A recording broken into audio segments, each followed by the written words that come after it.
आमच्या बरोबर लय खतरनाक घडलं, चला तुम्हाला सांगतो. नमस्कार मित्रांनो, स्वागत आहे माझ्या आजच्या मिनी ब्लॉग मध्ये. आम्ही चाललोय तळेगावला.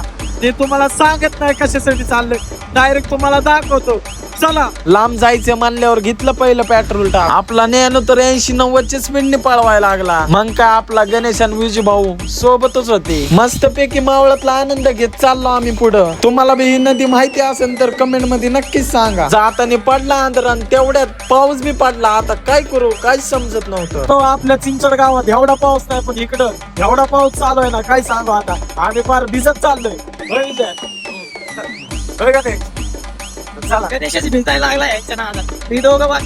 पाऊस तर काय थांबायचं नावच घेत नव्हता. शेवटी पोचला आपण आलतो आपल्या सुधीर शेटकर. मग काय आमच्या गाडीच्या समोर आला ना साहेब, हर हर महादेव म्हणून निघलो पुढे आम्ही. आपले सुधीर शेट म्हणले चला तुम्हाला एका जागेने येतो. शेटनी तर एकच नंबर जागे आणलेला आपल्याला. मग म्हणले जेवल्याशिवाय कुणीच जायचं नाही. मस्तपैकी जेवणाचं नियोजन तर टॉपचं केलं. भाई ओके भाई सुधीर भाई मस्तपैकी जेवणाला लागन ते सामान आणलं.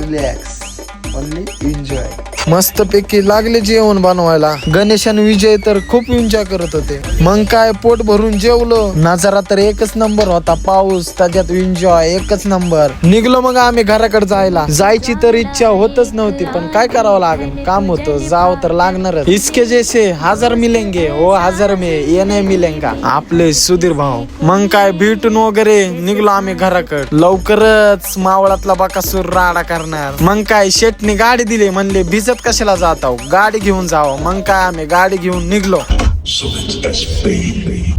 वर्ण माया लावू नको ग, ओ वर्ण वर्ण माया लावू नको ग, अगं सोडून जाऊ नको. मग काय शेवटी पोचलो मग आम्ही घरी. फायनली पोचलो आम्ही. म्हणजे पाऊस बिऊस बघितला ना तुम्ही किती येत होता. शेवटी आम्ही आपल्या सुधीर शेटच्या गाडीत आलो. आमच्या गाड्या आम्ही तिथं लावल्या. तर मजा तर लय आली, एन्जॉय करून आलो. होय गणेश. तर फायनली गाईज आम्ही आलेलो आहे घरी. एन्जॉय तर भरपूर केलेलं आहे, जेवण घेऊन. तर भावांनो, तुम्हाला कसं वाटलं मिनी ब्लॉग? तुम्हाला असेच नवे मिनी ब्लॉग पाहिजे असेल तर मला फॉलो करून घ्या. कमेंट करायला विसरू नका. धन्यवाद.